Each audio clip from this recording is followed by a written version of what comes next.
நம்ம பார்க்க போகிற படத்தோட பேர் சைரன். அதுதான் படத்தோட பேர். இதில் ஜெயம் ரவி வந்து ஒரு நடுத்தர ஏஜில் ஒரு அப்பா கேரக்டரில் நடிச்சிருப்பார். கீர்த்தி சுரேஷ் இருக்காங்கல்ல, அவங்க வந்துட்டு போலீஸ் இன்ஸ்பெக்டராக நடிச்சிருப்பாங்க. படம் நல்லாவே இருக்கும். வாங்க கதைக்குள்ளே போயிடலாம். இப்போ எடுத்த உடனே பார்த்துட்டோம் அப்படின்னா அந்த படத்தை வந்து காஞ்சிபுரத்தில் எடுத்திருப்பாங்க. ஒரு ஆள் வந்து முகத்தை மூடிக்கிட்டு ஒரு 3 சக்கர சைக்கிள் இருக்கும் பார்த்தீங்களா, அதில் ஓட்டிகிட்டு வருவார்.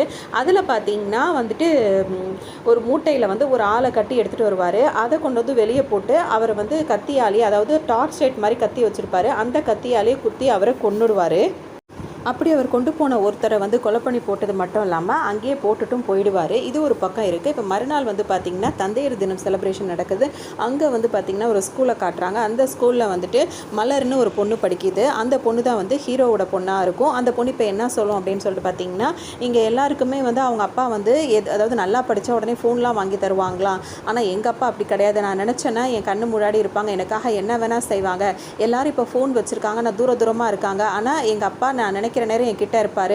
அப்படி தான் நானும் எங்கள் அப்பாவும் அப்படின்னு சொல்லிட்டு பேசுவாங்க. அவங்க பேசுகிற பேச்சில் வந்துட்டு இம்ப்ரெஸ் ஆகி வந்துட்டு தந்தையர் தினம் அந்த ப்ரைஸ் வந்து அந்த பொண்ணுக்கு தான் கொடுப்பாங்க.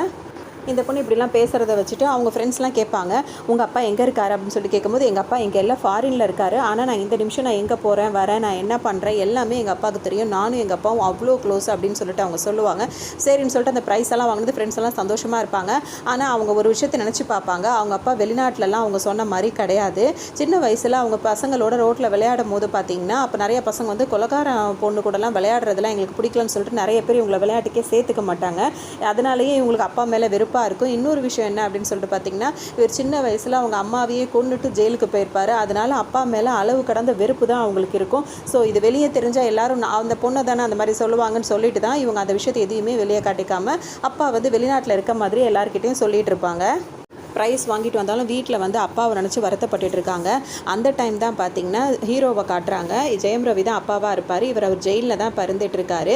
இப்போ வந்து இவரோட அம்மா வந்து பார்த்திங்கன்னா ஒரு வந்து பரோலில் வந்து வெளியே வர்றதுக்காக வந்து அப்ளை பண்ணியிருப்பாங்க. இப்போ ஜெயிலர் என்ன சொல்வார்னா, 14 வருஷமாக நீயும் போகவே மாட்டேங்கிற, போய் பார்த்துட்டு வா அப்படின்னு சொல்லிட்டு சொல்லுவாங்க. ஆனால் அவர் தயங்கிக்கிட்டே இருப்பார். அப்போ தான் ஒரு போலீஸ்கார் சொல்லுவார், அவர் ஒரு பொண்ணை நினச்சி கவலைப்படுறாரு சார், எங்கே தான் பொண்ணு வந்து இன்னும் கொஞ்சம் தன்னை வெறுத்துருவாரோன்னு பயந்துக்கிட்டு தான் அவர் வீட்டுக்கே போக மாட்டேங்கிறாரு அப்படின்னு சொல்லிட்டு சொல்லுவார். இதெல்லாம் கேட்ட ஜெயிலர் என்ன சொல்வார்னா, நீ எதுக்கு உன் பொண்ணை பார்க்குறோன்னு போகிற, உங்கள் அப்பாவுக்கு உடம்பு சரியில்லைன்னு சொல்லிட்டு தானே உங்கள் அம்மா வந்து பரோலுக்கு அப்ளை பண்ணியிருந்தாங்க. உங்கள் அப்பாவை பார்க்குற சாக்கில் நீ வீட்டுக்கு போ, ஒரு 14 நாள் நீ போயிட்டு வரதுக்காக நான் சைன் பண்ணி தரேன், அப்புறமா அதே சாக்கில் உன் பொண்ணையும் பார்த்துட்டு நீ வரலாம் அப்படின்னு சொல்லிட்டு இப்போ ஜெயிலர் சொல்லுவார். அவர்கிட்ட என்ன சொல்கிறதுன்னு அப்போ வந்து ஹீரோவுக்கு தெரியாது. அதனால் அமைதியாக அங்கேருந்து வந்துடுவார். அதோடு அங்கேருந்து வெளியே வந்த ஹீரோ என்ன பண்ணுறாரு அப்படின்னு சொல்லிட்டு பார்த்தீங்கன்னா, மற்ற கைதிகளுக்கு வந்து பாடம் எடுக்கிறாரு. என்ன மாதிரினா, ஒரு போர்டு வச்சுட்டு மற்ற கைதிகள்லாம் உட்காந்துருக்காங்க. அவங்கள்ட்ட என்ன சொல்லிட்டு இருக்காருன்னா, உயிர்னு எழுதி போடுறாரு. அந்த போர்டில் எழுதிட்டு, ஒரு உயிர்ன்றது வந்து ரொம்ப முக்கியமானது. அதாவது என்ன வேணால் ஒருத்தவங்கள்ட்ட கொள்ளடிக்கலாம், திருடலாம், என்ன வேணால் பண்ணலாம், ஆனால் அதெல்லாம் திருப்பி கொடுத்துடலாம். ஆனால் ஒரு உயிரை நம்ம எடுத்துட்டோன்னா திரும்ப கொடுக்கவே முடியாது. அதனால் அப்படிப்பட்ட விலை மதிக்க முடியாதது தான் உயிர் அப்படின்ற மாதிரி ஒரு கிளாஸ் எடுத்துகிட்டு இருக்காரு. இப்படிப்பட்டவராக ஒரு கொலை பண்ணிட்டு வந்து ஜெயிலுக்கு வந்திருப்பாரு. அதுவும் ஒரு பொண்டாட்டியே கொலை பண்ணிட்டு உள்ளே வந்திருக்காருன்னு சொல்லிட்டு அரெஸ்ட் பண்ணியிருக்காங்களே அப்படின்னு சொல்லிட்டு அங்கே இருக்க எல்லாருமே வந்து யோசிக்கிறாங்க. இதோட பார்த்திங்கன்னா இப்போ கீர்த்தி சுரேஷ் அவங்கள காட்டுறாங்க. அவங்க வந்து டென்ஷனாக உட்காந்துட்டு இருக்காங்க. என்ன காரணமாக இருக்கும் அப்படின்னு சொல்லிட்டு பார்த்திங்கன்னா, அவங்க வந்து போலீஸாக தானே இருக்காங்க. அப்போ அவங்க கஸ்டடியில் ஒருத்தர் எடுத்து விசாரிக்கிறாங்க. அந்த விசாரணை அப்போ வந்து ஒருத்தர் இறந்து போயிடுறாரு. அதனால இவங்களை வந்து சஸ்பெண்ட் பண்ணிடுறாங்க. இப்போ அவங்க அந்த யோசனையிலேயே அவங்க உட்காந்துட்டு இருக்காங்க. அதோடு இவங்க மேலே கேஸும் ஃபைல் ஆகி விசாரணை வருது. அந்த விசாரணையில் பார்த்திங்கன்னா இறந்து போனவரை வந்து அந்த போஸ்ட்மார்ட்டம் செக் பண்ணுவாங்களே, அந்த மாதிரி செக் பண்ணி பார்க்கும்போது அவர் வந்து ஹார்ட் அட்டாக் வந்து தான் இறந்து போனதாக வந்து நியூஸ் வருது.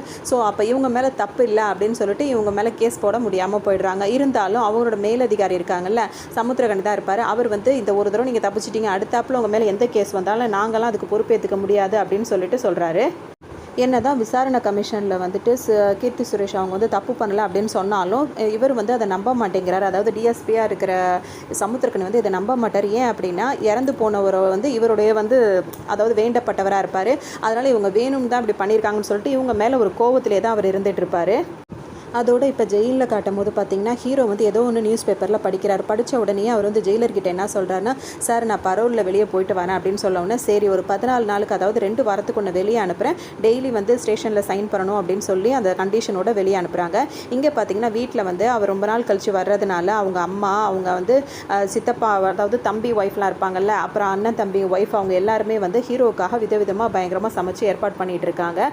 அந்த டைமில் அவங்க பொண்ணை பார்த்திங்கன்னா, இவர் வராருன்னு சொல்லிட்டு இங்கே நம்ம நம்ம இருக்கக்கூடாதுன்னு சொல்லிட்டு என்ன பண்ணுறாங்கன்னா, நம்மளும் அவரை பார்க்கக்கூடாது, அவரும் நம்ம ஃபோட்டோவெல்லாம் பார்த்துடக்கூடாது அப்படின்றதுக்காக அவங்களோட ஃபோட்டோஸ் எல்லாம் எடுத்துக்கிட்டு, அதாவது ஹீரோவோட பொண்ணு அவங்களோட ஃபோட்டோஸ் எல்லாம் எடுத்துக்கிட்டு அங்கேருந்து ஆப்போசிட்லேயே வந்து அவங்க தாத்தா வீடு இருக்குது. அதாவது சொந்த தாத்தா கிடையாது, சின்ன வயசுலேருந்தே அந்த பொண்ணு அவங்க தாத்தா மாதிரி வளர்த்துட்டு இருக்கனால அவங்க வீட்டுக்கு அவங்க போயிடுறாங்க. போகும்போது சும்மா இல்லாமல் அங்கே இருக்கவங்கள்ட்ட என்ன சொல்லிட்டு போகிறாங்க அப்படின்னா வந்து, அந்த ஆளை நானும் பார்க்கக்கூடாது, அந்த ஆளும் என்னை வந்து பார்க்கக்கூடாது அப்படின்னு சொல்லிட்டு கோவமாக அங்கேருந்து அந்த பொண்ணு போயிடுறாங்க. இப்போ வந்து ஹீரோ வந்து அந்த வண்டியிலேருந்து இறங்கி இப்போ வீட்டுக்கு வராரு. உடனே அவங்க அம்மா வந்து ஆரத்திலாம் எடுத்து வரவேற்கிறாங்க. இப்போ ஹீரோ வீட்டுக்குள்ளே போகும்போது பார்த்திங்கன்னா அவருக்கு அவர் ஒய்ஃபோடு வாழ்ந்த அந்த பழைய ஞாபகங்கள்லாம் வந்து அவருக்கு வந்துகிட்டே இருக்குது. இப்போ பார்த்திங்கன்னா உடம்பு சரியில்லாமல் அவங்க இருக்காருல்ல, அவங்க அப்பா அவரை போய் ஹீரோ வந்து பார்க்குறாரு. அதோட தம்பி பசங்க தங்கச்சி பசங்க எல்லாரையுமே பார்க்குறாரு. ஆனால் அவர் அதிகமாக எதிர்பார்த்துட்டு இருக்கிறது வந்து தன்னோட பொண்ணை தான் அவர் கண் வந்து தேடிட்டே இருக்கும். ஆனால் அவங்க வந்து இங்கே இல்லை. அப்போ தான் ஹீரோட அம்மா என்ன சொல்லுவாங்க அப்படின்னா, நீ வரன்னு தெரிஞ்ச உடனேயே அவள் அங்கே போய் எதிர் வீட்டில் போய் இருக்கிறாப்பா அப்படின்னு சொல்லிட்டு அவங்க சொல்கிறாங்க. ஹீரோ இதை நினச்சி ரொம்ப கவலைப்படுறாரு. இதை கேட்டு ஹீரோ வந்து ரொம்ப வருத்தப்படுறாரு. உடனே அவங்க அம்மா வந்து கண்டிப்பாக உன் பொண்ணு ஒன்று ஒரு நாள் புரிஞ்சுப்பா அப்படின்னு சொல்லிட்டு ஆறுதல் சொல்கிறாங்க. அது மட்டும் இல்லாமல் இப்போ ஹீரோ என்ன சொல்கிறாருன்னா, அவங்க தம்பிக்கிட்ட வந்து எனக்கு அவருக்குன்னு ஒரு சொந்தமான ஒரு இடம் இருக்கும், அந்த இடத்த வந்து விற்கிறதா இருக்கேன், நீ யாராவது தெரிஞ்சவங்கள இருந்தால் பார்த்து சொல்லுங்கள் அப்படின்னு சொல்லிட்டு தம்பிங்க கிட்ட சொல்கிறாங்க. இதை கேட்டுட்டு வந்த தம்பி ஒய்ஃபுங்கெல்லாம் தனியாக வந்து என்ன பேசிப்பாங்க அப்படின்னா, பார்த்தீங்களா இவர் வந்த உடனே இப்போ நம்ம இவருக்கு வடித்து கொட்டிட்டு இவருக்கு வேலை பார்த்துட்டு இருக்க வேண்டியதாக இருக்குது, ஆனால் அவரோட பொண்ணை பார்த்தீங்களா சொகுசாக போய் அங்கே போய் உட்காந்துக்கிட்டா, அது மட்டும் இல்லாமல் இவர் நிலத்தை நம்ம விற்று கொடுக்க புரோக்கர் வேற பார்த்து கொடுக்கணுமா அப்படின்னு சொல்லிட்டு பேசுவாங்க. இதெல்லாம் ஹீரோ காதல வந்து ரொம்பவே வருத்தப்படுவார். ஏற்கனவே அவர் ஜெயிலேருந்து வந்திருக்காரு, அவரோட பொண்ணையும் பார்க்க முடியல. இப்போ கூட வீட்டில் இருக்கவங்களும் இந்த மாதிரி பேசுறது வந்து அவரை ரொம்பவே கஷ்டப்படுத்தும். இப்போ அதோடு மட்டும் இல்லாமல் ஹீரோ வந்துட்டு இருக்க நேரம் பார்த்து என்ன சொல்லுவாங்கன்னா, அவங்க அண்ணன் தங்கச்சி ஒய்ஃப் அதாவது பசங்கள்கிட்ட வந்து எப்படின்னா அவங்க சாப்பிட மாட்டாங்கன்னு சொல்லிட்டு, இப்போ நீங்கள் சாப்பிடல அப்படின்னா ஜெயில் பெரியப்பாட்டை பிடிச்சி கொடுத்துருவேன், ஜெயில் சித்தப்பாட்டை பிடிச்சி கொடுத்துருவேன் அப்படின்னு சொல்லிட்டு சொல்லி கிண்டல் பண்ணிட்டு இருப்பாங்க. அப்போ தான் அந்த பிள்ளைங்களை பயமுறுத்தி சாப்பாடு கொடுத்துட்டு இருப்பாங்க. இதை வந்து ஹீரோ காதில் வாங்கின உடனே அவங்க ஒரு மாதிரி அதை அப்படியே சமாளிக்க பார்ப்பாங்க. உடனே ஹீரோ என்ன சொல்வார்னா, நீங்கள் பேசுனது எதுவுமே என் காதில் விழலை, இவ்வளோ நாள் வந்து என் பொண்ணை வந்து உங்கள் பொண்ணாக நினச்சி நீங்கள் வளர்த்ததுக்கு வந்து ரொம்ப நன்றி அப்படின்னு சொல்லிட்டு அவங்க பிள்ளைங்க கிட்ட என்ன சொல்லுவாங்கன்னா, சாப்பிடுங்க, நல்லா சாப்பிட்லன்னா ஜெயில் பெரியப்பா வந்து பிடிச்சிட்டு போயிடுவான் அப்படின்னு சொல்லி அவரே அங்கேருந்து அப்படியே அந்த பக்கம் நகர்ந்து போயிடுவார். இப்போ அந்த சீன்லேருந்து இப்போ பார்த்திங்கன்னா ஒரு அரசியல்வாதி அவரை வந்து காட்டுறாங்க. அவர் வந்து பார்த்திங்கன்னா இதில் இந்த ஊரில் வந்து ஒரு பெரிய அரசியல்வாதியாக இருப்பார், நல்ல செல்வாக்கான ஒரு ஆளாகவும் இருப்பார். இப்போ இவர் என்ன பண்ணுறாரு அப்படின்னா, அவர் வந்து ஓய்வு எடுத்துட்டு அவரோட பையனை வந்து பதவிக்கு கொண்டு வர்றதுக்கு நினைக்கிறாரு. இது வந்து ஒரு சிலருக்கு பிடிக்குது, பல பேருக்கு இந்த விஷயம் வந்து பிடிக்காமல் இருக்குது. இதில் பார்த்திங்கன்னா இவரோட கீழே வேலை செய்வாங்கள்ல அவங்க வந்து அடுத்த பதவி நம்மளுக்கு தான் வரும்னு சொல்லிட்டு எதிர்பார்ப்பு எடுத்துகிட்டு இருப்பாங்க. அவர் யாருன்னு பார்த்திங்கன்னா இவர் தான் அந்த எதிர்பார்ப்பு உள்ளவராக இருப்பார். இவர் பேர் அன்பழகனாக இருக்கும். இவர் என்ன செய்வார்னா, அடுத்த பதவி நம்மளுக்கு வரும்னு எதிர்பார்த்தோம். இப்போ தலைவர் என்ன சொல்வார்னா, என் கூட இருந்து எப்படி என்னை ஜெயிக்க வச்சுங்களோ அதே மாதிரி என் பையன் கூடயும் இருந்து அவனையும் நீங்கள் ஜெயிக்க வைக்கணும் அப்படின்ற மாதிரி சொல்லுவார். இந்த அன்பழகன் இருக்கார்ல, அவருக்கு வந்து இந்த விஷயம் சுத்தமாகவே பிடிக்காது. இருந்தாலும் அவர் சொன்னதுக்காக சரிங்க தலைவர் அப்படியே செஞ்சிடலாம் அப்படி இப்படின்னு அங்கே வந்து பேசிட்டு வெளியே வருவார். அவருக்கு மூச்சு திணறல் ஏற்பட்டுரும். உடனே வந்து அவருக்கு வீசிங் ப்ராப்ளம் இருக்கும். அந்த இன்ஹேலர் இருக்குல்ல, அதை எடுத்து அவர் வந்து சரி பண்ணிப்பார். அதோடு அங்கேருந்து கோவமாக கிளம்புன அவர் என்ன பண்ணுவார் அப்படின்னு சொல்லிட்டு பார்த்தீங்கன்னா, அவரோட அசிஸ்டன்ட் இருப்பார்ல மணின்னு சொல்லிட்டு ஒருத்தர் வச்சிருப்பார், வேலைக்கு வச்சிருப்பார். அவர்கிட்ட என்ன சொல்வார்னா, இவங்களை வாரிசு அரசியல் பண்ணிட்டு இருந்தால் அப்போ நம்மலாம் எப்படா பதவிக்கு வர்றது, இவன் உயிரோடு இருக்க வரைக்கும் நம்ம பதவிக்கு வர முடியாது, ஸோ அதனால் அந்த தலைவரை வந்து நம்ம போட்டு தள்ளிடணும் அப்படின்னு சொல்லிட்டு அந்த மணின்னு இருக்காருல அவருக்கு வந்து அதாவது தலைவரை வந்து கொல்ல சொல்லி இவர் சொல்லிடுவார். அவரும் சரின்னு சொல்லிட்டு போவார். இப்போ இவர் வச்சு ஆள் இருக்கார்ல, அந்த மணி வந்து என்ன பண்ணுறாருன்னு இப்போ லவர் கூட இருந்துகிட்டு இருப்பார். அவர்கிட்ட அந்த பொண்ணுகிட்ட அவர் என்ன சொல்வார்னா, நான் மட்டும் அந்த தலைவரை போட்டு தள்ளிட்டேன் அப்படின்னா இவர் விசுவாசமாக இருக்கார்ல அவர் வந்து எனக்கு வந்து நிறைய அமௌண்ட் கொடுக்குறாரு, அதை வச்சு நம்ம செட்டில் ஆகிடலாம், லைஃப்லேயே செட்டில் ஆகிடலாம் அப்படி இப்படின்னு சொல்லிட்டு அந்த பொண்ணுக்கிட்ட பேசிகிட்டு இருக்காரு. அந்த டைமில் தான் வந்து இப்போ யோகி பாபு வராரு. இவர் எதுக்காக வராரு அப்படின்னு சொல்லிட்டு பார்த்தீங்கன்னா, இப்போ ஹீரோ வந்துட்டு டெய்லி வந்து சைன் பண்ணிட்டு போகணும்ல, அதுக்காக இவர் வந்து கூட்டிகிட்டு போகிற மாதிரி தான் இருக்கும். ஸோ அவர் வந்து வா கிளம்புன்னு சொல்லிட்டு கூப்பிடும் போது இப்போ வந்து ஹீரோவோட அம்மா வந்து என்ன சொல்வாங்கன்னா, இப்போ தான் பொண்ணு வந்து இப்போ எதிர்த்தாப்பில் ஸ்கூலுக்கு கிளம்புவா, வேனில் தான் கிளம்புவா, அப்போ நீ உன் பொண்ணை பார்க்கலாம், அதனால் நீ இப்போ கொஞ்சம் இரு, நான் அவனை சமாளிக்கிறேன்னு சொல்லிட்டு என்ன சொல்லுவாங்கன்னா, யோகி பாபு கிட்ட வந்து சாப்பிட்டு பொறுமையாக போகலாமே அப்படின்னு சொல்லிட்டு கேட்பாங்க. உடனே யோகி பாபுக்கும் வந்துட்டு நல்லா அந்த கறி குழம்பு வாசம் வந்து நல்லா தூக்கலாக இருக்கும், சரி சாப்பிட்டு போவோம், அப்படி நம்ம லேட்டாக போனதுனால ஏன் லேட்டுன்னு சொல்லிட்டு கேட்டாங்கன்னா நம்ம ரொம்ப டிராஃபிக்கு அப்படி இப்படின்னு சொல்லி சமாளிச்சிருவோன்னு சொல்லி அவரே ஐடியா கொடுத்துறாரு. சரின்னு சொல்லிட்டு இப்போ ஹீரோவும் வெயிட் பண்ணிகிட்டு இருக்காரு. ஒரு வழியாக அவரை சாப்பிட வச்சுட்டு இருக்காங்க. அந்த டைமில் பொண்ணு வருவா, அவளை எப்படியாவது பார்த்தலான்னு சொல்லிட்டு இப்போ ஹீரோ ரொம்ப ஆர்வமாக எட்டி பார்த்துட்டு இருக்காரு. ஆனால் பார்த்தீங்கன்னா ஸ்கூல் வேன் வந்து அதுக்கு குறுக்கால நிப்பாட்டுறதுனால ஹீரோவால் பொண்ணை பார்க்க முடியல. அவருக்கு ரொம்பவே அப்செட் ஆகிடுது. சரின்னு சொல்லிட்டு அங்கேருந்து கிளம்பி இப்போ சைன் பண்ணுறதுக்காக அங்கே வந்துட்டு இருக்காங்க. அங்கே தான் வந்துட்டு கீர்த்தி சுரேஷ் இருக்காங்கல்ல, அவங்க வந்து ஒரு லோக்கல் ரவுடியை வந்து விசாரிச்சுட்டு இருக்காங்க. இப்போ அந்த ரவுடியை பார்த்தீங்கன்னா இவங்க கேட்குற கேள்விக்கெலாம் வந்து ஒரு தெனாவட்ட பதில் சொல்கிறேன். ஏன்னா அவங்க வந்து புள்ளிங்கோவாக இருக்காங்க. அவங்க தெனாவட்ட பதில் சொல்கிறது கேட்டது இவங்களுக்கு ரொம்ப கோவம் வந்துடுது. உடனே கீர்த்தி சுரேஷ் என்ன பண்ணுறாங்க அப்படின்னா, அவங்களுக்கு பழக்கமே வந்து அடிக்கும் போது வாட்சை கழட்டி வச்சுட்டு அடிப்பாங்க. அந்த மாதிரி இப்போ அவங்கள அடிக்கிறாங்க. அதோடு வந்து இவரும் வந்து ஜெயம் ரவி சைன் போடுறத பார்த்துட்டு, பரோலில் வெளியே வந்த கைதி தானே, இவ்வளோ லேட்டாக வந்து சைன் பண்ணுறது, 9 மணிக்குள்ளே வந்து சைன் பண்ணணும் அப்படின்னு சொல்கிறாங்க. இப்போ ஹீரோ பார்த்தீங்கன்னா சரின்னு அவங்கள்ட்ட சொல்லிட்டு கிளம்புறாரு. வீட்டுக்கு போனவர் என்ன பண்ணாருன்னு யாருக்கும் தெரியாமல் ஒரு இன்ஜெக்ஷன் வந்து ரெடி பண்ணிட்டு இருக்காரு. அந்த டைமில் அவங்க அம்மா வந்து இவர்கிட்ட என்ன சொல்கிறாங்கன்னா, இவர் செய்கிறதெல்லாம் அவங்க கவனிச்சிட்டு இருக்க மாட்டாங்க. அவங்க என்ன சொல்கிறாங்கன்னா, இன்றைக்கி வந்து நல்லா மழை பெஞ்சதுனால அங்கே மரம்லாம் விழுந்து கிடக்குதான்ப்பா, இன்றைக்கி வேன் வராதான், அதாவது பஸ்ஸில் வந்து பிள்ளைங்க ஸ்கூல் போயிருக்கல அவர் ஹீரோட பொண்ணு, அது வந்து பஸ்ஸு வராதான், இந்த டைம் நீ போனீன்னா வெளியே வரும்போது நீ கண்டிப்பாக ஸ்கூல்லேருந்து வரும்போது பார்க்கலான்னு அவங்க அம்மா சொல்கிறாங்க. ஹீரோவும் வந்து ரொம்ப சந்தோஷமாக பொண்ணை பார்க்கறதுக்காக போகிறாரு. அவர் எதிர்பார்த்த மாதிரியே பொண்ணு வந்து வெளியே வராங்க. அப்போ நல்ல மழை பெய்யுது. அவங்க வெளியே வந்துட்டு இருக்கும்போது பார்த்தீங்கன்னா மழை பெய்யுதுன்னு சொல்லிட்டு ஒரு பொண்ணு வராங்க. அவங்க இவங்களை பார்த்துட்டா வந்துட்டு ஹீரோ வந்து பொண்ணு வந்து கஷ்டப்படுவாங்கன்னு சொல்லிட்டு ஹீரோ வந்து ஒரு டீ கடைக்குள்ளே போய் மறைஞ்சு நிற்கிறாரு. அந்த டைம் பார்த்தீங்கன்னா ஒரு 4 பிள்ளைங்க இருக்காங்கல்ல, அந்த பிள்ளைங்க அதாவது இன்றைக்கி ஸ்டேஷனில் அடி வாங்கினாங்கல்ல, அந்த பிள்ளைங்க என்ன பண்ணுறாங்கன்னா புள்ளிங்கோ அவங்க என்ன பண்ணுறாங்க அப்படின்னு சொல்லிட்டு பார்த்தீங்கன்னா, இந்த பொண்ணை வந்துட்டு பார்த்தீங்கன்னா கொஞ்சம் பேடாக கமெண்ட் பண்ணிகிட்டு இருக்காங்க. அதை பார்த்தோன்னா அந்த பொண்ணு வந்து அழுக ஆரம்பிச்சிருது. அப்போ உடனே அந்த பொண்ணோட ஃப்ரெண்ட்ஸ் என்ன சொல்கிறாங்கன்னா, இதே அவங்க என்ன பண்ணியிருந்தாங்கன்னா எங்கள் அப்பாட்ட சொல்லி அவங்கள உண்டு இல்லைன்னு பண்ணிடுவேன்னு சொல்லிட்டு இருக்காங்க. உடனே அந்த பொண்ணு எதுவும் சொல்ல முடியாமல் அழுதுட்டு அந்த இடத்துல விட்டு போயிடுது. அப்போ உடனே ஜெயம் ரவி இதெல்லாம் கேட்டவர் என்ன செய்கிறார் அப்படின்னு சொல்லிட்டு பார்த்தீங்கன்னா, அவனுங்களை அந்த பொண்ணு அங்கே போன உடனே அவனுங்களை போட்டு பாடாப்படுத்தி செம்ம போடுறாரு. ஹீரோக்கு என்ன கோவம்னா, 14 வருஷம் கழிச்சு இப்போ தான் பொண்ணை வந்து பார்க்குறாரு. அதுவும் நேருக்கு நேரம் இன்னும் பார்க்கல, பொண்ணு தன்னை பார்க்க இன்னும் ஆர்வப்படலை அப்படின்றது தெரிஞ்சு ஏற்கனவே ஒரு வருத்தமாக இருக்காரு. இப்போ பொண்ணு வேற இவனுக்கு கிண்டல் பண்ணி அவனுங்க அந்த பிள்ளை அழுதுட்டு போனவொடனே இவரால் தாங்க முடியல, போட்டு நல்லா உதைக்கிறாரு. அந்த டைமில் பார்த்தீங்கன்னா இவர் ஸ்டேஷனில் சைன் பண்ணுறாருல, அங்கே ஒரு போலீஸ் இருப்பார்ல, அவர் வந்து ரவுண்ட்ஸ் வந்துட்டு இருக்காரு. அப்போ இங்கே சண்டை போடுறத பார்த்த உடனே ஹீரோ என்ன பண்ணுறாருன்னா அங்கேருந்து ஓடிடுறாரு. அப்போ அந்த 4 பேர் பிள்ளைங்க இருக்காங்கல்ல, அவங்கள மட்டும் மாட்டிக்கிறாங்க. அவங்கள்ட்ட வந்து இந்த போலீஸ்கார் வந்து ரவுடிசம் பண்ணிட்டு இருக்கீங்களா, பப்ளிக் நியூசன்ஸ் பண்ணிட்டு இருக்கீங்களான்னு சொல்லிட்டு அரெஸ்ட் பண்ணி கூட்டிகிட்டு போகிறாங்க. இப்போ மறுநாள் பார்த்தீங்கன்னா ஜெயம் ரவி வந்து அங்கே சைன் பண்ண வர சொல்லியிருக்காங்களா. சைன் பண்ண போகும்போது பார்த்தீங்கன்னா நேற்று சண்டை நடக்கும்போது அந்த 4 பேரையும் போட்டு அடிச்சு போட்டிருப்பாருல, அந்த 4 பேர் அங்கே உட்காந்துட்டு என்ன சொல்லுவாங்கன்னா, இவர் தான் சார் எங்கள் கூட சண்டை போட்டது அப்படி இப்படின்னு சொல்லிட்டு மாட்டி விட்டுருவாங்க. உடனே அந்த போலீஸ்கார் வந்து என்ன சொல்வார்னா, பரோலில் வெளியே வந்துட்டு ரவுடிசம் பண்ணிட்டு இருக்கியா, இரு இப்போ மேடம் வரட்டும்ன்ட்டு சொல்லி அவங்கக்கிட்ட சொல்லி உன்னோட பரோலியே கேன்சல் பண்ணுற, மறுபடியும் உன்னை ஜெயிலுக்கே அனுப்புறேன்னு சொல்லுவார். உடனே ஜெயம் ரவி என்ன சொல்வாருன்னா, 14 வருஷத்துக்கு அப்புறம் இப்போ தான் சார் நான் வெளியே வந்திருக்கேன், அதுவும் என் பொண்ணை பார்த்து இப்போ தான் என் பொண்ணை தடவை பார்க்குறேன், இந்த டைமில் வந்து என் பொண்ணை வந்து இந்த மாதிரி பேசவும் தான் நான் அதை அடிச்சிட்டேன் அப்படின்னு சொல்லி அவர் உண்மையை சொல்லவும் இப்போ போலீஸ்கார் வந்து உண்மையை புரிஞ்சுப்பார். அந்த ஃபீலிங்ஸ் அவர் புரிஞ்சுக்கிட்டதுனால இப்போ அவர் வந்து கீர்த்தி சுரேஷ் கிட்ட வந்து இந்த விஷயத்தெல்லாம் அவங்க சொல்ல மாட்டாங்க. என்னதான் கீர்த்தி சுரேஷ் கிட்ட அவங்க மறைச்சாலும் அவங்க வர்றதுக்குள்ளே அந்த புள்ளிங்க போட்டு சம்மாடி அடிக்கிறாரு அந்த இன்ஸ்பெக்டரும். சும்மாவே இருக்க மாட்டீங்களாடா அப்படி இப்படி நல்லா அடியை போட்டுட்டு இப்போ ஹீரோ கிட்ட வந்து என்ன சொல்வார்னா, என்னதான் இவங்களை நம்ம அடித்தாலும் இந்த கேஸுக்காக அவங்களால எதுவும் நம்ம போட முடியாது. ஏன்னா இப்போ நம்ம ஒரு ஈவ் டீசிங் அப்படின்னா அந்த பொண்ணு அந்த மாதிரிலாம் வந்து கம்ப்ளைண்ட் கொடுக்கணும்ல, இப்போ நீங்கள் கொடுக்குறதா முறைப்படி தான் கொடுக்கணும், அதனால் கேஸ்லாம் போட முடியாது, அதனால் நீங்கள் இருக்கிற வரைக்கும் கொஞ்சம் கவனமாக பார்த்து இருந்துட்டு போங்க அப்படின்னு சொல்லிட்டு ஹீரோ கிட்டேயும் வந்து அந்த இன்ஸ்பெக்டர் சொல்கிறாரு. சரின்னு சொல்லிட்டு இப்போ அங்கேருந்து ஜெயம் ரவி கிளம்பும் போது பார்த்தீங்கன்னா அங்கே உள்ள அந்த 4 பிள்ளைங்க இருக்காங்களோ அவங்க வந்து இவரை வந்து முறைச்சி பார்க்குறாங்க. இவரும் வந்து அவங்கள முறைச்சி பார்த்துட்டு அங்கேருந்து இவர் வெளியே வந்துடுறாரு. இப்போ வந்து பார்த்திங்கன்னா இவங்க 2 பேர் ரொம்ப க்ளோஸ் ஆகிடுவாங்க. அதாவது யோகி பாபுவும் ஜெயம் ரவியும் ரொம்ப க்ளோஸ் ஆகிடுறாங்க. அப்போ வந்துட்டு போகிற வழியில் இப்போ ஜெயம் ரவி என்ன சொல்கிறாருன்னா, என் நிலத்தை விற்கிறதுக்கு ஏதாவது பார்ட்டி இருந்தால் சொல்லுங்கள் அப்படின்னு சொல்லணும். கண்டிப்பாக நான் சொல்கிறேன்னு சொல்லிட்டு யோகி பாபுவும் சொல்கிறாரு. அந்த டைம் வந்து இப்போ ஹீரோ என்ன கேட்பாருன்னா, தண்ணி அடிக்கலாமா, ட்ரிங்க்ஸ் பண்ணலாமான்னு சொல்லிட்டு கேட்குறாரு. உடனே அவருக்கும் வந்து சந்தோஷமாயிடுது. சரின்னு சொல்லிட்டு அந்த வசதியெல்லாம் சேர்ந்த மாதிரி இருக்கும்ல, அந்த ட்ரிங்க்ஸ் பண்ணுற இடத்துக்கு வந்துட்டு சரின்னு சொல்லிட்டு இப்போ 2 பேரும் அங்கே போகிறாங்க. அப்போ பார்த்தீங்கன்னா ஹீரோ வந்து என்ன பண்ணுறாருன்னா முகத்தில் வந்து ஒரு துணி எடுத்து கட்டுறாரு. எதுக்குப்பா இப்படி பண்ணுற அப்படின்னு சொல்லிட்டு இப்போ யோகி பாபு கேட்குறாரு.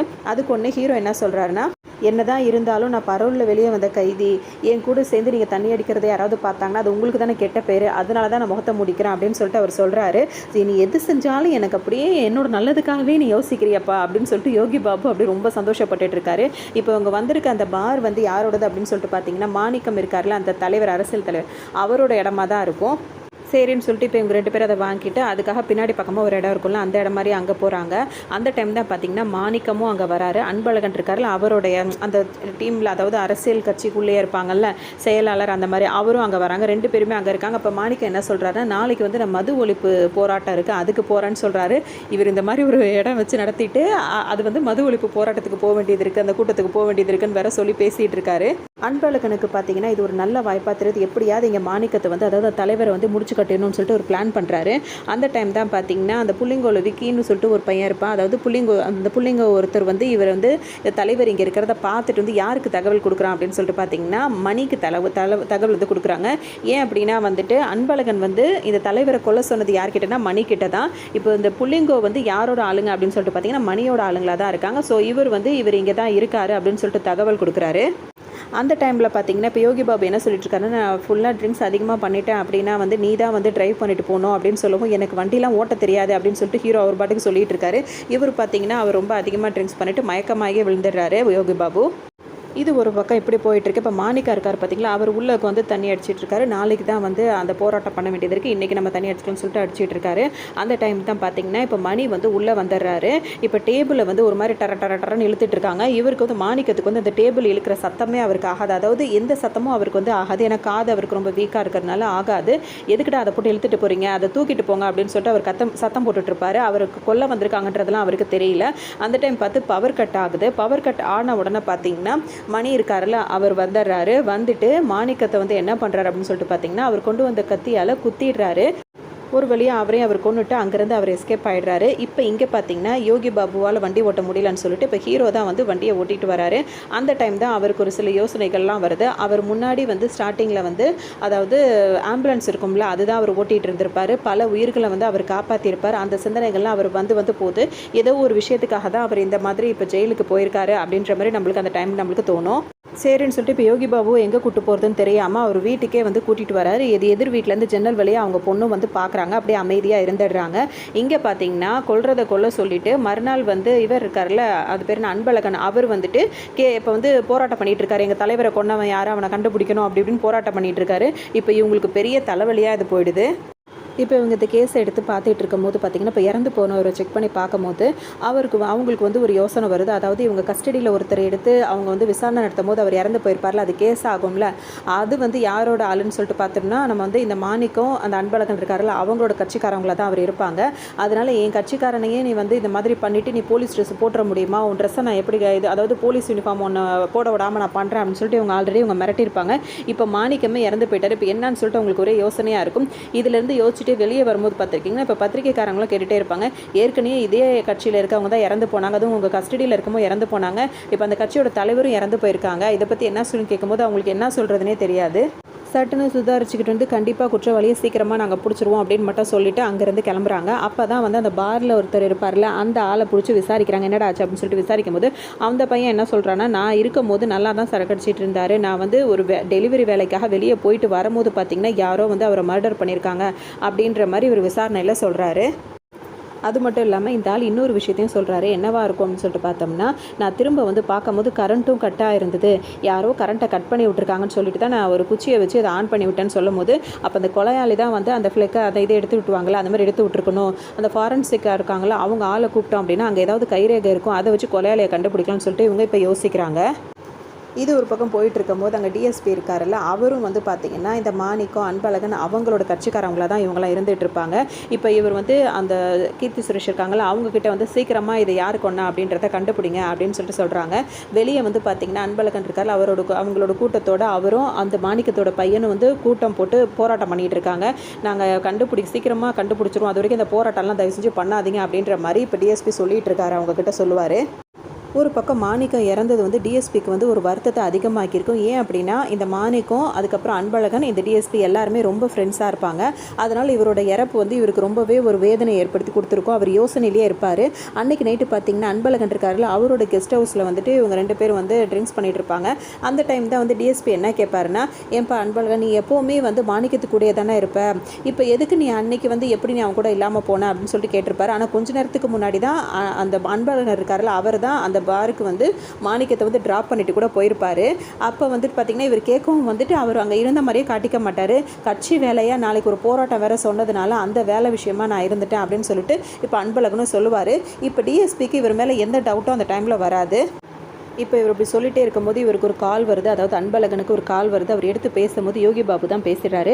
என்ன சொல்கிறா, எனக்கு தெரிஞ்ச ஒருத்தரோட நிலம் ஒன்று இருக்குது, அதை வந்து இப்போ பேசி அதை விற்று கொடுக்க முடியுமான்னு சொல்லிட்டு கேட்கும்போது, நானே என் தலைவர் இறந்துட்டாருன்ற வருத்தத்தில் இருக்க, எதை எப்போ பேசணுன்னு உனக்கு அறிவில்லையா அப்படி இப்படின்னு சொல்லிட்டு சத்தம் போடுறாரு.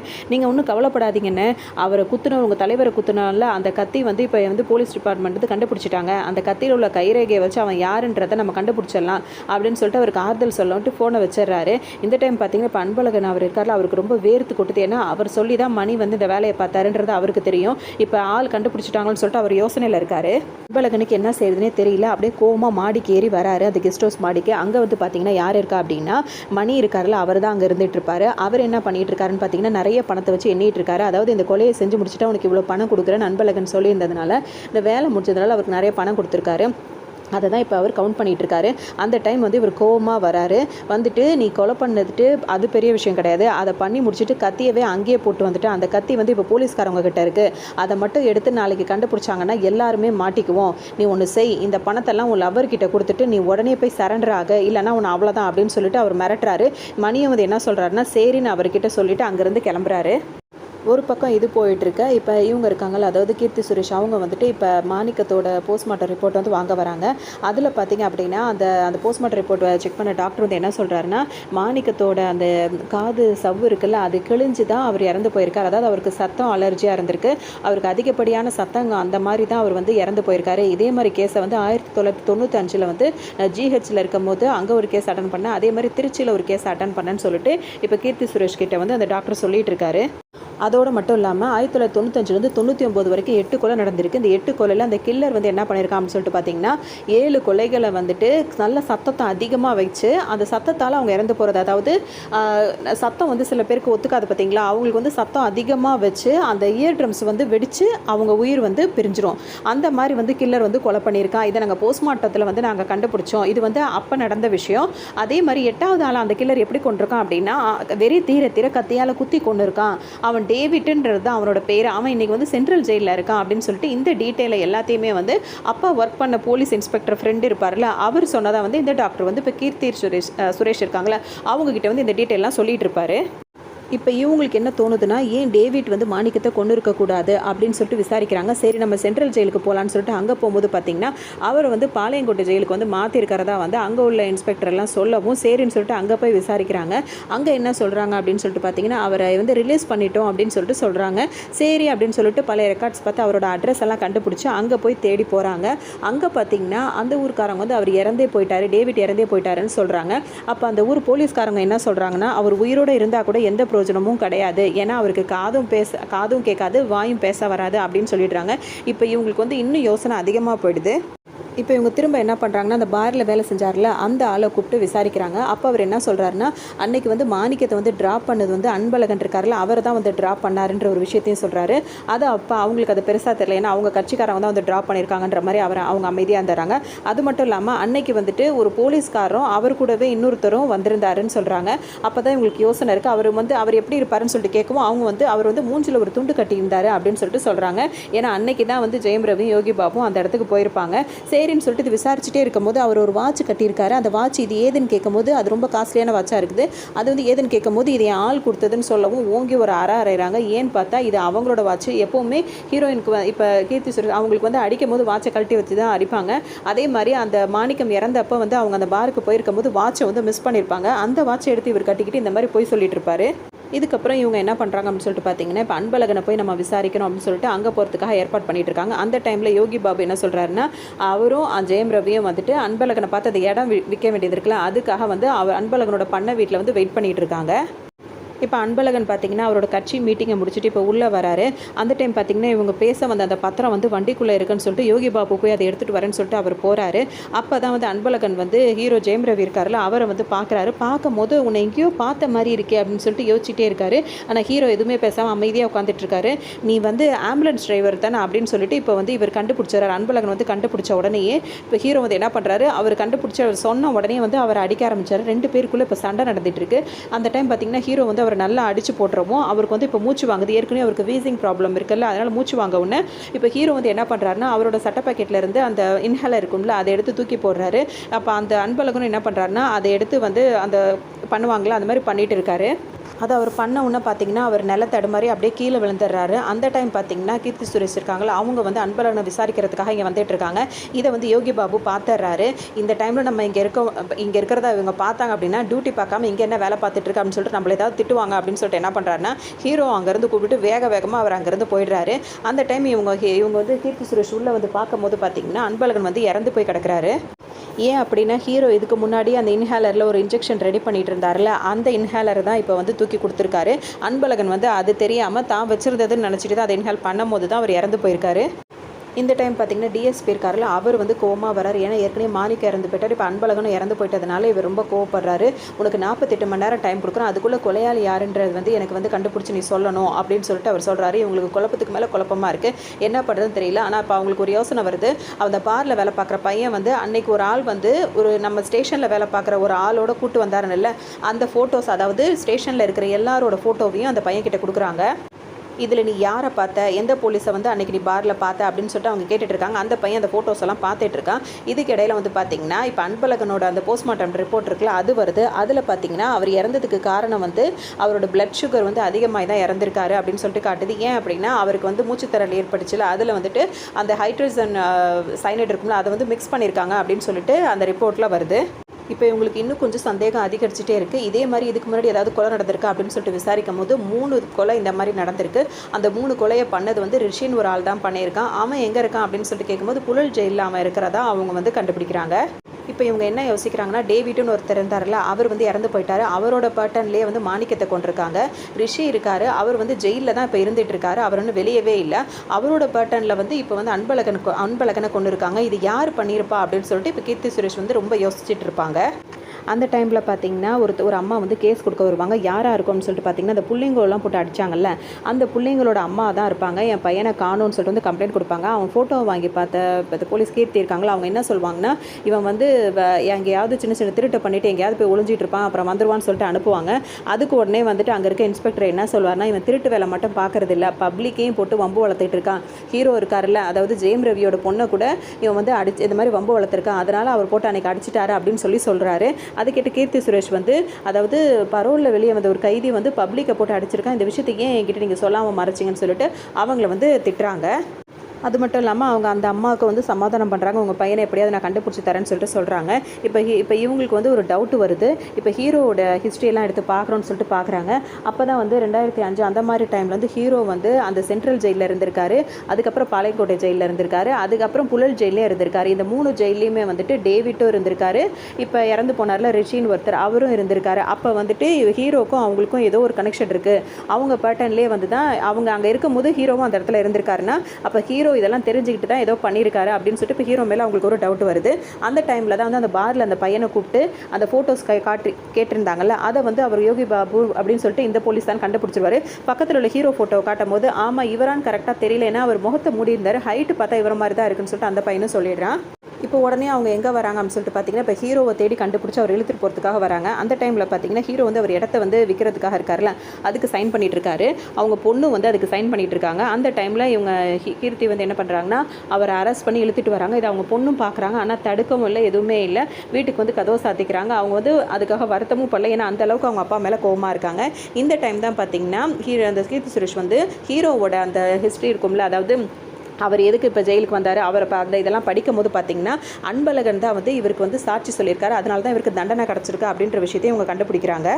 அது மட்டும் இல்லாமல் அந்த ஜட்ஜ்மெண்ட் காப்பி இருக்குல்ல, அதை ஃபுல்லாக படித்து பார்க்கும்போது தான் அந்த விஷயம் அவங்களுக்கு தெரிய வருது. அதாவது ஹீரோட ஒய்ஃப் இருக்காங்களா, அவங்க வந்து வேறு ஒருத்தர், அதாவது கதிர்னு ஒருத்தர் இருக்கார், அவரோட வந்து இல்லீகலாக ஒரு கான்டாக்ட் இருந்திருக்கு. அதை வந்துட்டு நேரில் பார்த்ததுனால தான் ஹீரோ வந்து கத்தி எடுத்துகிட்டு போய் அவர் ஒய்ஃபையே கொண்டுட்டதாக வந்து அன்பழகன் வந்து சாட்சி சொல்லியிருக்காரு.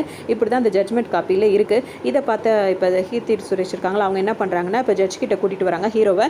இவர் தான் பரோல்லேருந்து வெளியே வந்து இவரை கொண்டு இருக்காரு அப்படின்னு சொல்லிட்டு நடந்ததெல்லாம் சொல்கிறாங்க. ஜட்ஜும் வந்து எதுக்காக அப்படின்னு சொல்லிட்டு கேட்கும் போது அந்த ஜட்ஜ்மெண்ட் காப்பியில் வந்து இவருக்கு எதிராக வந்து அவங்களாம் சாட்சி சொன்னதுனால தான் இவர் ஜெயிலேருந்து வெளியே வந்த உடனே 14ஆம் தேதி வந்து மாணிக்கத்தையும் 18ஆம் தேதி வந்து அன்பழகனையும் வந்து கொண்டிருக்காரு. அதுவும் ஜெயிலில் உள்ள கைதிங்களை எப்படி கொலை பண்ணாங்களோ அந்த பேட்டர்ன்லேயே வந்து கொண்டு இருக்காரு அப்படின்னு சொல்லிட்டு இவங்க சொல்கிறாங்க. இப்போ இப்போ ஜட்ஜ் வந்து நீங்கள் ஏதாவது சொல்ல விரும்புகிறீங்களா அப்படின்னு சொல்லிட்டு கேட்பாங்களா. அந்த மாதிரி ஹீரோ கிட்ட கேட்கும். ஹீரோ என்ன சொல்கிறாருன்னா, நான் தான் கொலை பண்ணேன்னு இவங்க சொல்கிறாங்க, ஆனால் நான் பரோலில் வெளியே வரத்துக்கு முன்னாடியே வந்துட்டு ஜெயிலில் உள்ள கொலையாளிங்க பண்ண பேட்டர்ன்லேயே வந்து ஒரு கொலை நடந்துச்சு அப்படின்னு சொல்கிறாரு. எதை சொல்கிறார் அப்படின்னா, இப்போ படம் ஆரம்பிக்கும் போதே ஒருத்தர் 3 சக்கர சைக்கிளில் வந்துட்டு ஒருத்தரை ஒரு மூட்டையில் கொண்டு வந்து வச்சு கொலை பண்ணுவார்ல, அந்த இதை வந்து சொல்கிறாரு. அதுக்கு சாட்சியாக வந்துட்டு இப்போ ஹீரோவோட வக்கீல் இருப்பார்ல, அவர் வந்து அந்த இது நடந்ததுக்கான சாட்சிகளை வந்து ஜட்ஜு கிட்ட காட்டுறாரு.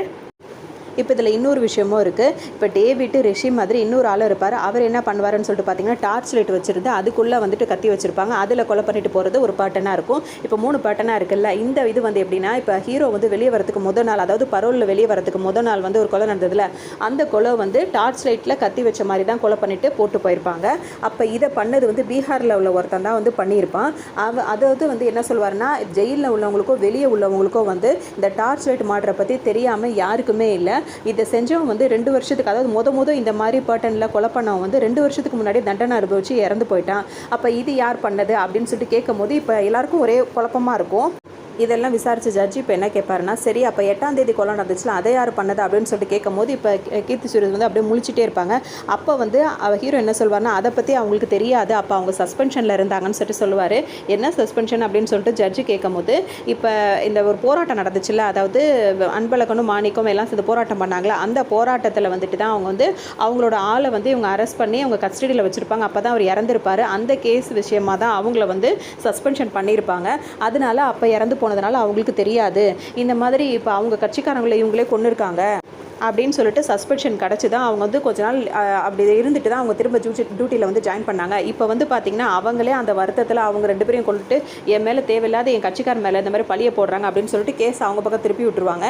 இதில் ஜட்ஜு வந்து என்ன சொல்வாருன்னா, இது என்னம்மா கேஸ், இது உன் பக்கம் அப்படியே திரும்புது, நல்லா விசாரிச்சுட்டு வாங்க அப்படின்னு சொல்லிட்டு அனுப்பி விட்டுருவாரு.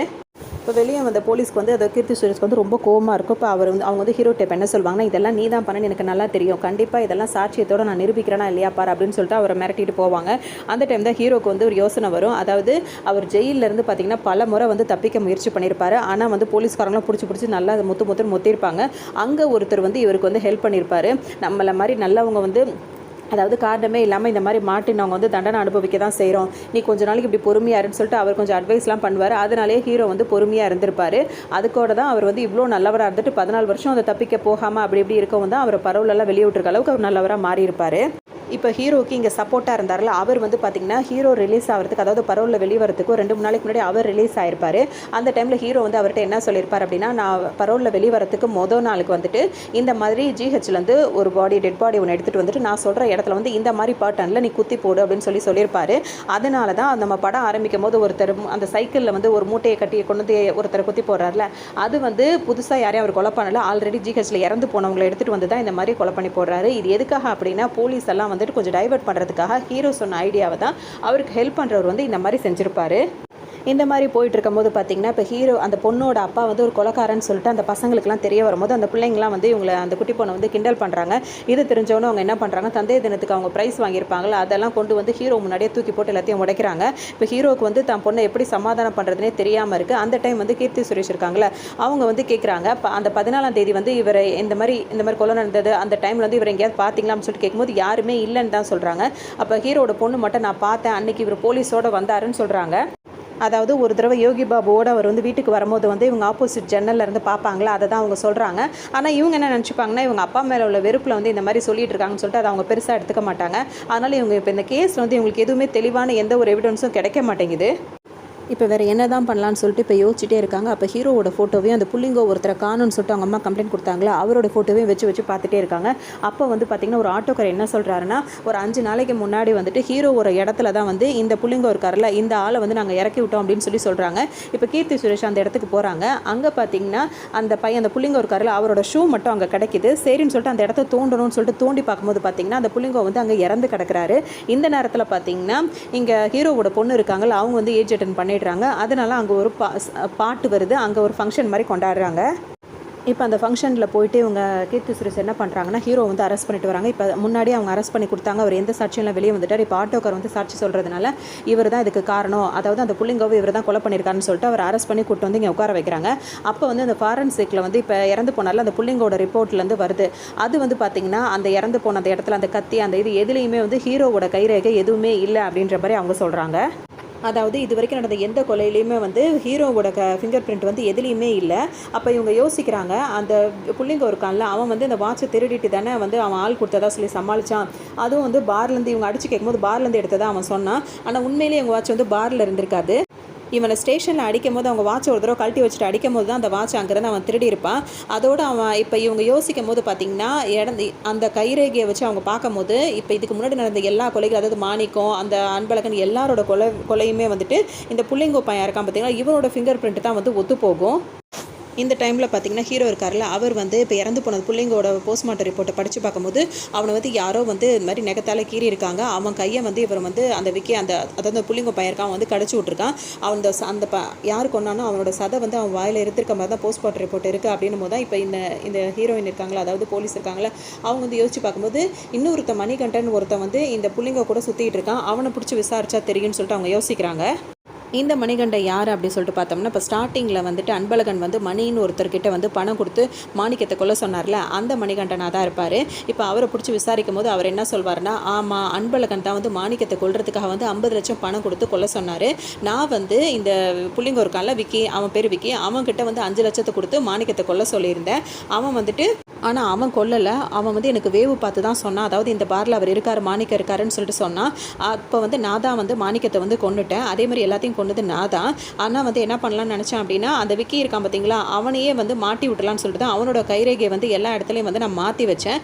அப்புறமா வந்துட்டு அதோடு வந்துட்டு அந்த டைமில் தான் வந்து பார்த்திங்கன்னா அன்பழகன் வந்து என்ன சரண்டர் ஆக சொன்னார், என்ன நம்மள சரண்டர் ஆக சொல்கிறாருன்னு சொல்லிட்டு நான் அந்த புள்ளிங்கோ அவனை வந்து நீ சரண்டர் ஆகு அப்படின்னு சொல்லிட்டு அவன்கிட்ட சொன்னதுக்கு அவன் வந்து என்கிட்ட அதிகமாக பணம் கேட்டான். அந்த கோவத்தில் எங்களுக்குள்ளே ஏற்பட்ட தகராறில் தான் நான் அவனை கொண்டுட்டேன் அப்படின்னு சொல்லிட்டு அவர் சொல்லும் போது இந்த விஷயத்தெல்லாம் இவங்க வந்து இப்போ டிஎஸ்பி கிட்ட சொல்லுவாங்க. அவர் என்ன சொல்வார், அவங்க வந்து அது மட்டும் இல்லாமல் நம்ம புழல் ஜெயிலில் போய் விசாரிச்சா நம்மளுக்கு இப்போ இன்னும் கொஞ்சம் க்ளூ கிடைக்குன்னு சொல்லுவாங்க. அதெல்லாம் வேணாம், அந்த கேஸ் அவன் மேலே போட்டு அதை முடிச்சு விட்டுரு, அதாவது அந்த மாணிக்கம் அந்த விக்கி இருக்கான் அவங்க மேலே போட்டு முடிச்சு விட்டுருன்னு இவர் சொல்லுவார். இப்போ இதோட இந்த கேஸில் இனிமேல் தலையிடாத அப்படின்னு சொல்லிட்டு சொல்லிடுறாரு. ஆனால் இவங்க கேட்குற மாதிரி இல்லை, புழல் ஜெயிலில் போய் விசாரிக்கலாம்னு சொல்லிட்டு போகும்போது பார்த்தீங்கன்னா அங்கே ரிஷின்னு ஒருத்தர் இருக்காருல, அவரும் வந்து டெஃபெண்டமாக தான் இருக்கார். இன்னும் இந்த ஜெயிலில் வந்து எத்தனை பேர் தான் அப்படி இருக்காங்கன்னு பார்க்கும்போது 4 பேர் அந்த மாதிரி இருக்காங்க. அவங்க 4 பேர்கிட்ட கூப்பிட்டு ஹீரோவோட ஃபோட்டோ காட்டி இவரை பற்றி கேட்கும்போது எல்லாருமே இவரை பற்றி நல்லவர் அப்படின்ற மாதிரி தான் சொல்கிறாங்க. இப்போ அப்படியே ஃப்ளாஷ்பேக் போகிறாங்க. அங்கே பார்த்தீங்கன்னா இப்போ ஹீரோ வந்து ஆம்புலன்ஸ் டிரைவராக தான் இருக்கார். நிறைய உயிர்கள் வந்து அது ரொம்ப ஆபத்தான கண்டிஷனில் வந்து சேர்த்துருக்காரு, நிறைய உயிரை காப்பாற்றிட்டு இருக்காரு. அந்த ஹாஸ்பிட்டலில் வந்து தான் இப்போ அவர் கல்யாணம் பண்ண பொண்ணு வந்து வேலை பார்க்குறாங்க. ஃபஸ்ட் டைம் பார்க்கும் போதே பார்த்தீங்கன்னா ஹீரோவுக்கு வந்து அவங்கள பிடிச்சி போயிடுது. ஆனால் இவங்க வந்து பார்த்தீங்கன்னா ஒரு டெஃபன் டம்மாக தான் இருக்காங்க. 2 பேருமே லவ் பண்ணுறாங்க, அப்படியே கல்யாணமும் பண்ணிக்கிறாங்க. அதோடு அவங்க சந்தோஷமாக கல்யாண லைஃப் வாழ்ந்துட்டுருக்காங்க, ஜாலியாகவும் போயிட்டுருக்கு. அப்போ வந்து இவங்களுக்கு குழந்தையும் பிறந்துருது. அவங்க சந்தோஷமாக இருக்கும் போது பார்த்திங்கன்னா இப்போ ஹீரோவுக்கு வந்து கதிர்னு ஒருத்தர் தெரியுது, அவர் கூட வேலை பார்க்குறவர் தான். அவரை வந்துட்டு பார்த்திங்கன்னா அன்பழகன் இருக்கார்ல, அவர் வந்து கொல்ல வராரு. உடனே ஹீரோட ஃப்ரெண்டு வந்து ஹீரோவுக்கு கால் பண்ணி கூப்பிடவும் ஹீரோ அந்த இடத்துக்கு போயிட்டு இப்போ அன்பழகனை அடித்து போட்டுட்டு இவரை ஃப்ரெண்டை காப்பாற்றி கொண்டு போய் ஹாஸ்பிட்டலில் சேர்க்குறாரு. அந்த டைமில் பார்த்திங்கன்னா இப்போ கதிர் இருக்கார்ல, அவர் வந்து போலீஸுங்களை வர வச்சு ஒரு விஷயம் சொல்கிறாரு. என்னன்னு சொல்லிட்டு பார்த்திங்கன்னா அவர் வந்து டிஎஸ்பி இருக்கார்ல, அவரோட தங்கச்சியை வந்து லவ் பண்ணிகிட்டு இருப்பாங்க. கதிரும் டிஎஸ்பியோட தங்கச்சி லவ் பண்ணுறாங்க. ஆனால் வேறு கேஸ்ட் அப்படின்றதுனால வந்துட்டு அந்த டிஎஸ்பி வந்து இந்த லவ்வுக்கு வந்து ஒத்துக்க மாட்டார். அதனால வந்துட்டு இவரை வந்து கூப்பிட்டு கதிரை வந்து கூப்பிட்டு மிரட்டுவார். இவர் ஒத்துக்க, அதாவது லவ்லேருந்து நான் விலக மாட்டேன், நான் அவ்வளோ தான் கல்யாணம் பண்ணுவேன்னு சொல்லும் போது அவர் என்ன பண்ணுவாருன்னா மாணிக்கத்தையும் அன்பழகனையும் வச்சு இவரை கொலை பண்ண சொல்லியிருப்பாரு. அதுக்காக தான் இப்போ அன்பழகன் வந்து இவரை துரத்திட்டு வந்து கொல்ல வந்திருக்காரு. அந்த டைம் தான் இப்படி நடந்தது அப்படின்ற மாதிரி இவர் போலீஸ்கிட்ட சொல்லுவார். கதிரை வந்து போலீஸ்கிட்ட சொல்லிட்டு இருப்பாரு. இந்த விஷயம்லாம் தெரிஞ்ச இப்போ அந்த டிஎஸ்பி இருக்கார்ல, அவர் என்ன பண்ணுறாருன்னு சொல்லிட்டு பார்த்தீங்கன்னா ஹீரோவை கூப்பிட்டு மிரட்டுறாரு. அவனை என்ன பண்ணணும்னு எனக்கு தெரியும், எனக்கு வந்து சாட்சிகள் தான் முக்கியம், இந்த மாதிரி சாட்சி சொன்னால் வந்து எங்கள்கிட்ட தான் நாளைக்கு கேஸ் திரும்பும், அதனால் இதுலேருந்து நீ விலகி போயிரு அப்படின்னு சொல்லவும் இப்போ ஹீரோ என்ன சொல்வார்னா, அவங்க 2 பேரும் லவ் தானே பண்ணுறாங்க, அவங்க 2 பேரும் சேர்த்து வைங்க அப்படின்னு சொல்லிட்டு ஹீரோ பேசுகிறாரு. இவங்க சொல்கிற மிரட்டலுக்குலாம் வந்து அவர் பயப்படாமல் இருக்கார். இதில் கோவமான அந்த டிஎஸ்பியும் அந்த மாணிக்கம் அவர் வந்து அன்பழகன் இருக்கார்ல, அவங்க எல்லாருமே என்ன பண்ணிடுறாங்க அப்படின்னு பார்த்தீங்கன்னா ஹீரோட ஒய்ஃப் இருக்காங்களா, அவங்கள வந்து கத்தியால் குத்தி கொன்னுடுறாங்க. அதோடு மட்டும் இல்லாமல் அதாவது அந்த கதிர் இருக்கார்ல, அவருக்கும் ஹீரோவோட ஒய்ஃபுக்கும் வந்து தவறான தொடர்பு இருக்குது அப்படின்னு சொல்லிட்டு அன்பழகனை விட்டு சாட்சியும் சொல்லிடுறாங்க. இந்த விஷயம் தெரிஞ்சதுனால தான் ஹீரோ வந்து அவர் ஒய்ஃபையை வந்து குத்தி கொண்டுட்டதா வந்து சொல்லி தான் அப்போ வந்து கேஸ் போட்டு அவரை வந்து ஜெயிலில் தள்ளியிருப்பாங்க. இப்போ இந்த விஷயம் எல்லாமே இப்போ கீர்த்தி சுரேஷ்க்கு வந்து தெரிய வந்துருச்சு. இதனால தான் ஹீரோ வந்து பொறுமையாக வந்துட்டு ஜெயிலேருந்து வெளியே வந்து அது அவர் மேலே தப்பில்லாத மாதிரி அவர் எல்லா மாதிரியும் பண்ணியிருக்காரு அப்படின்றத வந்து இப்போ இவங்க புரிஞ்சுக்கிறாங்க. அதோட இப்போ வந்து ஹீரோ வந்து எப்படி மாணிக்கத்தை கொண்டிருப்பார் அப்படின்னு சொல்லிட்டு காட்டுவாங்க. அதாவது எப்படி இருக்குன்னா, அவர் வந்துட்டு இப்போ யோகி பாபு வந்து ஃபுல்லாக ட்ரிங்க்ஸ் பண்ணி மயக்கத்தில் இருக்கார்ல, இப்போ ஹீரோ உள்ளே வந்திருப்பார். இவருக்கு சவுண்ட் அலர்ஜியாக இருக்கும், ஒரு தரகர இது இருக்கும்ல, அது பிளேட் அது மாதிரி இழுத்துட்டு வருவார். அதுலேயே வந்து அந்த மாணிக்கத்தை கட்டி போட்டிருப்பாரு. கட்டி போட்டுட்டு அதை வச்சு பயங்கரமாக தேய்க்கும் போது அந்த சத்தத்துலேயே அவருக்கு ஏர்டம்ஸ் வெடிச்சிருக்கும். இது தான் காதில் விழக்கூடாது அப்படின்றதுக்காக ஹீரோ வந்து ஏர்பாட்ஸ் மாதிரி காதில் போட்டிருப்பாரு. இந்த மாதிரி தான் அவர் இறந்து போயிருப்பார்.